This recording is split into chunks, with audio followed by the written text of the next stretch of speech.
మీకు చపాతీ చేస్తూ నా మెమరీస్ మీకు కొన్ని షేర్ చేస్తాను. పెళ్ళైన కొత్తలో నాకు అస్సలు వంట వచ్చేది కాదు ఫ్రెండ్స్.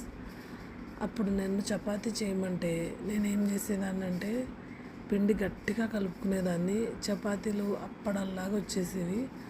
అసలు నా చపాతీలు నాకు తినడానికే చాలా ఇబ్బందిగా ఉండేది.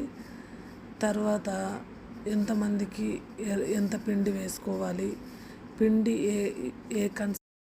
ఏ కన్సిస్టెన్సీలో కలుపుకోవాలి, ఇవన్నీ కూడా మా అత్తయ్య నేర్పించారు. మా అత్తయ్య చపాతీలు బాగా చేసేవాళ్ళు.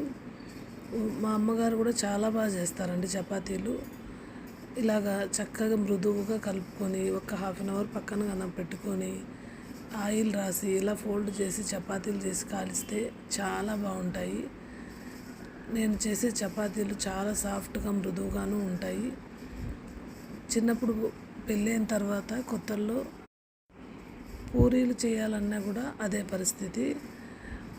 అసలు ఇంకా పూరీలు అయితే కన్నా పాపడ్స్ వేపితే ఎలా ఉంటాయో అలా ఉండేటివి నేను చేసే పూరీలు.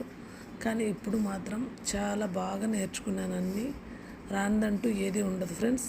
ఏదైనా సరే మనం ఇష్టంగా నేర్చుకోవాలి అని మనకు పట్టుదల ఉంటే ఖచ్చితంగా నేర్చుకుంటాము. మీరు కూడా పెళ్ళైన కొత్తల్లో చపాతీలు ఎలా చేసేవాళ్ళు, పూరీస్ ఎలా చేసేవాళ్ళు, ఇవన్నీ కూడా నాకు కామెంట్ చేసి షేర్ చేయండి. సరదాగా అడుగుతున్నాను ఫ్రెండ్స్. ఇలాంటి మెమొరీస్ మీ అందరికీ కూడా చాలా ఉంటాయి కదా, అవన్నీ కూడా ఒకసారి గుర్తు చేసుకోండి.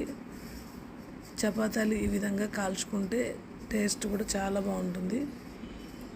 ఒక వారంలో 2 సార్లు పుల్కాలు, 2 సార్లు ఆయిల్ వేసి ఇలా కాల్చుకుంటూ ఉంటాం మేము. Thank you for watching.